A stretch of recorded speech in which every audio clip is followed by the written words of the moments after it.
Bonjour à tous et puis bienvenue dans cette conférence Cassons les préjugés dans les travaux publics. Je suis Nina Compa, chargée de mission à la Fédération des travaux publics.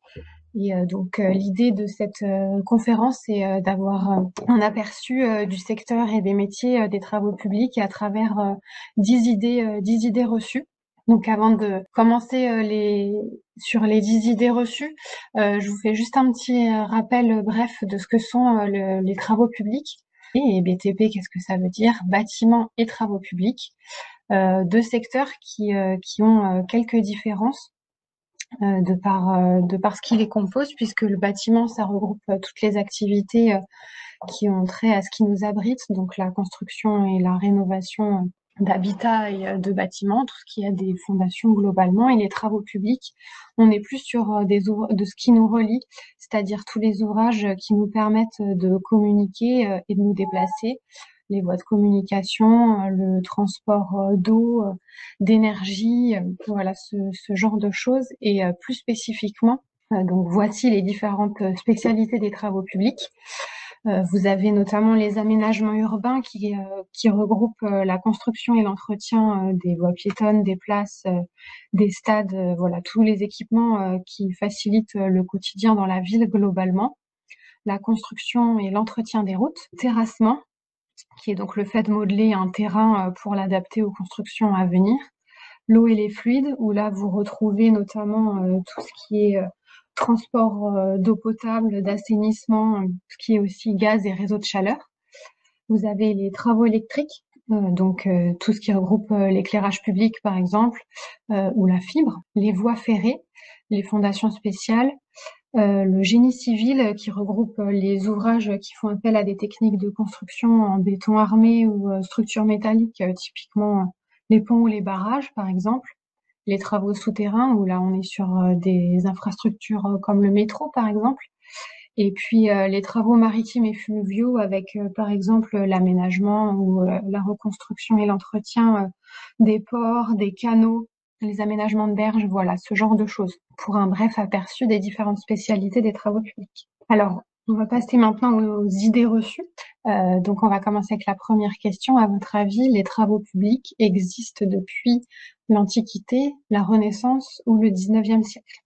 Donc, depuis l'Antiquité, c'est vrai que on n'imagine pas forcément que ces métiers sont si anciens et pourtant, dès les premiers siècles, avec la construction des premiers aqueducs et des voies pavées qui étaient là pour faciliter le transport des hommes, des marchandises et puis du coup des fluides et de l'eau. C'est les ancêtres en fait des travaux publics, que c'est la construction des premières infrastructures finalement. Donc depuis évidemment les techniques et les ouvrages ont bien évolué, ce qui nous emmène sur la deuxième question. Pour vous, est-ce que le secteur des travaux publics est innovant? La petite photo peut orienter sur la réponse, que bien évidemment la réponse est donc vraie. Le secteur des travaux publics est innovant. Alors sur plusieurs points, hein, ça peut concerner le matériel et les besoins aussi des hommes et de l'environnement. On pense notamment aux nouveaux matériaux, les nouvelles techniques de construction, l'arrivée du numérique, le robotique. Voilà, aujourd'hui, on construit ce qu'on appelle des villes intelligentes, prend en compte aussi les énergies renouvelables. Ça peut être aussi des nouvelles inventions, comme par exemple les routes chauffantes ou grâce à l'énergie solaire, par exemple, ça permet de restituer une énergie et de dégivrer une route pour que tout le monde puisse rouler en sécurité et faciliter le transport de chacun. Voilà, il y a une multitude d'innovations qui existent. Et puis l'innovation, ça se traduit aussi par l'amélioration du quotidien des personnes sur les chantiers. Plusieurs choses qui permettent la bonne exécution des tâches. On passe ensuite sur une idée reçue qui est assez commune, qui est que les travaux publics polluent beaucoup. Le secteur des travaux publics prend en compte le respect de l'environnement. C'est donc vrai, le respect de l'environnement est quelque chose de prépondérant dans le secteur des travaux publics. Déjà, de par le type d'infrastructure qu'on est amené à réaliser. Vous avez par exemple l'exemple sur le territoire d'une route solaire qui a été testée à Châlons-en-Champagne, ou dans les Ardennes, une chaussée avec un bitume plus clair, pensé spécifiquement pour l'éclairage, pour qu'en fait la réverbération se fasse mieux et que du coup on consomme moins d'énergie à éclairer. Voilà, il y a aussi beaucoup d'autres exemples avec la construction des écoponts qui permettent le passage des animaux. Voilà, les innovations avec les matières, comme on l'a vu précédemment, ou encore le renouvellement des canalisations d'eau potable, qui est une activité de base des travaux publics et qui s'inscrit complètement dans cette logique environnementale, puisqu'il faut savoir qu'1 litre d'eau sur 5 est perdu en France à cause de fuites sur les réseaux, notamment parce que les canalisations sont trop anciennes. Donc voilà, c'est quelque chose qui est intrinsèquement lié. Et puis il y a aussi bien sûr la question du recyclage des matériaux. Et pour ça, je vous laisse avec le témoignage d'une professionnelle. J'ai du mal à comprendre cette idée reçue puisque nous collectons sur les chantiers, mais aussi nous réceptionnons ici sur notre site de Courcy les bétons de déconstruction et également les déblais inertes, ce qui nous permet de proposer une gamme de produits de matériaux recyclés. Et c'est du quasiment 1 pour 1, donc on produit la même quantité de matériaux recyclés que nous distribuons, donc une vraie utilisation des produits recyclés. Il y a une grosse incitation aujourd'hui à favoriser les entreprises à recycler avec la facture finale, puisque plus les déchets seront triés et moins la facture globale sera forte. Donc voilà, vous avez vu le témoignage sur le recyclage des matières, voilà, qui se situe, si on veut donner un chiffre, autour de 70 à 75% dans les travaux publics. Donc c'est vraiment quelque chose qui est très important dans ce secteur d'activité. Donc après avoir fait un peu le tour du secteur en lui-même, on va passer sur des idées reçues liées au métier. Et la première, c'est que généralement, les métiers dans les travaux publics sont peu qualifiés. C'est faux. Il y a une large palette de métiers et de qualifications, du CAP au bac+5. Donc dans un premier temps, il y a vraiment, selon ses envies et les métiers, voilà, des qualifications et des diplômes qui sont assez larges sur des métiers qui peuvent relever de l'exécution sur le chantier, d'encadrement, des métiers de direction. Voilà, tous les métiers demandent des connaissances spécifiques qui sont plutôt importantes. Et puis je vous laisse avec je vous propose d'écouter le témoignage d'un salarié sur cette question. Il y a beaucoup de niveaux d'études. Il y a le CAP, il y a le bac pro, il y a le BTS. Il y a vraiment, c'est très ouvert le monde des TP. Les évolutions sont assez faciles. Il faut juste être motivé. C'est encore un des rares métiers où je pense on voit vraiment une évolution parce qu'on commence au bas de l'échelle. Au début, il faut savoir montrer ce qu'on sait faire. Et après, il faut demander la paye en conséquence, entre guillemets. Et après, on prend de l'assurance, on commence à connaître les ficelles du métier. Et puis après, on monte, chef d'équipe, chef de chantier. Et puis, Forcément, quand on monte un échelon au-dessus, par exemple, passer de poser en canalisation à chef d'équipe, bien sûr qu'il y a des évolutions de rémunération, ce qui est tout à fait normal. Après, c'est sûr, on a des avantages, ça dépend, je pense, de la boîte dans laquelle on est, mais on a une participation, un intéressement et puis un 13e mois aussi. Ouais. C'est sûr que c'est toujours agréable quand on arrive au fin novembre, et ben on a 2 payes, ça fait toujours plaisir, c'est sûr. On peut passer à la thématique suivante de la mixité, puisque c'est vrai qu'on pense souvent que les métiers des travaux publics sont réservés aux hommes. Il faut bien évidemment, ce n'est pas un métier qui est réservé aux hommes, même si c'est vrai que c'est un fait, il y a beaucoup plus de public masculin que féminin dans le secteur des travaux publics, mais comme dans tous les secteurs, l'important c'est d'avoir l'envie d'exercer le métier et d'être compétent plus que son genre. Et je vous propose un nouveau témoignage d'une jeune fille justement qui travaille en tant que géomètre sur chantier. Je pense que c'est l'a priori des travaux publics en fait. On se dit c'est pour les hommes, alors que les femmes ont aussi leur place dans les travaux publics. Et la femme n'a pas que des emplois administratifs. J'ai déjà rencontré une conductrice de camion. Il y a de plus en plus de chefs de chantier femmes. Ma tutrice est une géomètre, donc il y a de la mixité, quoi. Il n'y a pas de différence entre nous, mis à part l'effort physique. Mais il y a de plus en plus d'innovations qui permettent de minimiser la pénibilité du travail. Je pense qu'on ne doit pas s'arrêter au fait qu'il y ait plus d'hommes que de femmes dans ce métier. Parce que si on s'arrête à ça, on rate une occasion, quoi. Idée reçue suivante, c'est le nombre de métiers qui sont présents dans les travaux publics. La réponse, c'est donc une vingtaine de métiers vraiment spécifiés travaux publics, donc tout niveau hiérarchique et tout niveau de qualification confondu. On est plutôt sur cette fourchette. Et puis bien sûr, si on rajoute les métiers connexes, type métier de l'administratif, comptabilité, voilà, ce genre de métier, ça augmente encore bien plus le nombre d'opportunités pour pouvoir travailler dans les travaux publics. On va ensuite passer aux idées reçues sur les conditions de travail et l'exercice de ces métiers. La première idée reçue qu'on a, c'est que ces métiers sont pénibles, notamment les métiers d'exécution de chantier.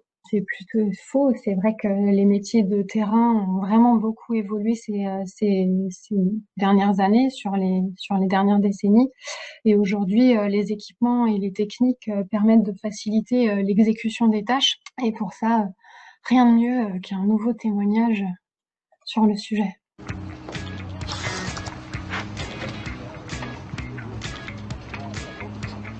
Je suis pas sûr que ce soit un métier forcément plus pénible qu'un autre métier. Après, il faut dire aussi que de nos jours, la main-d'œuvre, c'est plus comme les idées reçues, pelle et pioche et toute la journée et juste balai. Maintenant, il y a les engins qui soulèvent la plupart des charges lourdes.